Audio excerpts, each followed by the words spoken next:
जो प्रधानमंत्री कहा करते थे पार्लियामेंट में कि 56 इंच का सीना और एक आदमी अकेला काफ़ी है और सारे अपोजिशन मिल के एक अकेला को हराने के लिए लगे हुए हैं, तो अब इनका खेल ख़त्म हो गया है। नमस्कार, न्यूज़ फाउंडेशन देख रहे हैं आप। मैं हूं आपके साथ धीरज सिंह। दिल्ली में एनडीए की बैठक होने के बाद अब प्रधानमंत्री मोदी के साथ देश भर के विभिन्न जो एनडीए के घटक दल है उनसे 1-to-1 मुलाकात होनी है। हमारे साथ हैं आरजेडी के राष्ट्रीय प्रवक्ता सुबोध कुमार मेहता जी। सर, एनडीए के पिछले दिनों दिल्ली में बैठक हुई। अब प्रधानमंत्री मोदी के साथ देश भर के तमाम जो एनडीए के घटक दल हैं उनसे कहा जा रहा है कि 1-to-1 मुलाकात होनी है। पहले तो क्या कहेंगे इस पर? देखिए, माननीय प्रधानमंत्री नरेंद्र मोदी जी विचलित हैं और एकदम समझिए कि व्याकुल हो चुके हैं।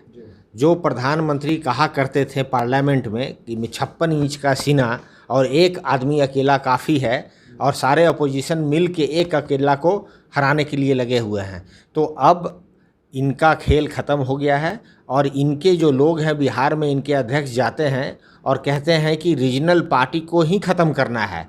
तो जो रीजनल पार्टी को ख़त्म करने की बात कर रहा हो और वही लोग आज जो है रीजनल पार्टी को इकट्ठा कर कर जो है लगभग 40 पार्टियां को इकट्ठा कर कर और वो जो है एक संगठन बनाकर एनडीए का, और उसमें स्टेट वाइज अब ये मीटिंग कर रहे हैं, तो इसी से पता चलता है कि writing is on the wall है प्रधानमंत्री जी का। 2024 में ये प्रधानमंत्री नहीं रहेंगे और इससे विचलित होकर हर राज्य को, हर आदमी को ऐसे ऐसे पॉलिटिकल पार्टीज जो अनरजिस्टर्ड पॉलिटिकल पार्टीज है, स्टेट रजिस्टर्ड पार्टी भी नहीं है, रीजनल भी नहीं है, एक मेंबर भी नहीं है उनका, उनके साथ ये अलायंस कर रहे हैं। ये घबराहट है, लेकिन भारत की महान जनता जान चुकी है।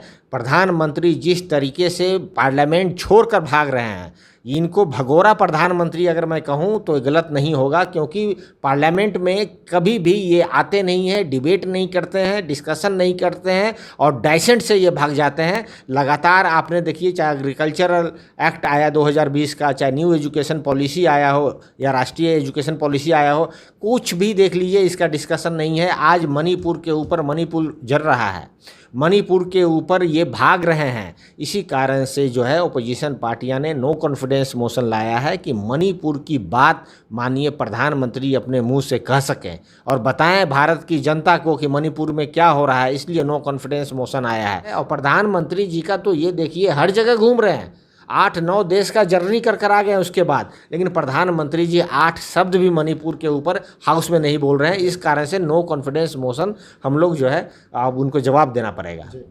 एक तरफ प्रधानमंत्री देश के अलग अलग जो एनडीए के घटक दल हैं उनसे मुलाकात कर रहे हैं। आप लोग की बैठक होनी है 25 और 26 अगस्त को। क्या लगता है कि जो आप लोग की तीसरे चरण की बैठक है वो एनडीए की बैठक पर भारी पड़ेगी? देखिए, सबसे पहली बात है कि जो डेट है 25 और 26 अगस्त, ये मीडिया में चल रहा है और इस डेट पे अभी जो है ऑथेंटिसिटी जो है हो सकता है आगे भी बढ़ सकता है ये डेट। लेकिन एक बात तो ज़रूर है कि प्रधानमंत्री जी जिस तरीके से घबराए हुए हैं इंडिया नाम से ही, और इंडिया के नाम पर ही उन्होंने जिस तरीके से east India company, Indian Mujahideen और ना जाने क्या क्या उन्होंने नामांकन करना स्टार्ट कर दिया, तो ये भारत की महान जनता के साथ वादा खिलाफ़ी है। वादा खिलाफ़ी मैं इसलिए कह रहा हूँ कि आपको जितना परसेंटेज वोट मिला था उससे ज़्यादा परसेंटेज वोट जो आपके खिलाफ़ में पड़ा था। First pass the post system में ये है कि जो पार्टी को सबसे ज़्यादा मिलता है आपने सरकार बना लिया, लेकिन ये कह देना कि अपोजिशन पार्टियां जो है वो ईस्ट इंडिया कंपनी और इंडियन मुजाहिदीन से वो लिंक कर रहे हैं आप, शायद उनको इतिहास का बोध नहीं है। उनको पता है जो ईस्ट इंडिया कंपनी के संस्थापकों से जिसने लड़ाई किया और जिसने मुखबिरी की, और मुखबिरी और माफीगिरी का क्या इतिहास है ये ज़्यादा समय लग जाएगा बताने में मुझे।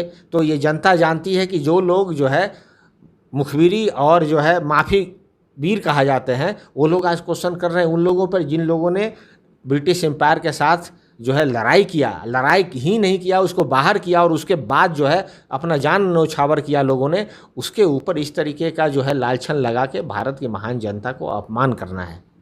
एक आखिरी सवाल है कि आप कह रहे हैं कि विपक्ष का जो बैठक है वो डेट टल भी सकता है।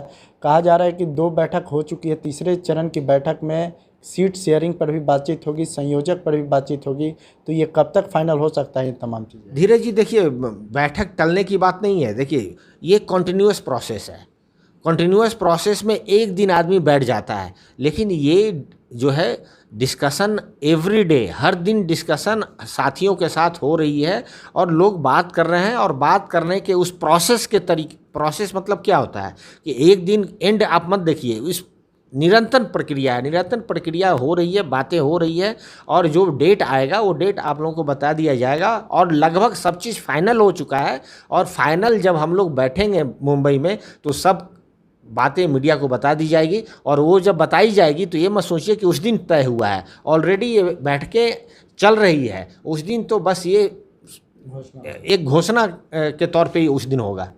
बहुत बहुत धन्यवाद। यह आरजेडी के राष्ट्रीय प्रवक्ता सुबोध कुमार मेहता। दिल्ली से न्यूज़ फाउंडेशन के लिए मैं धीरज सिंह।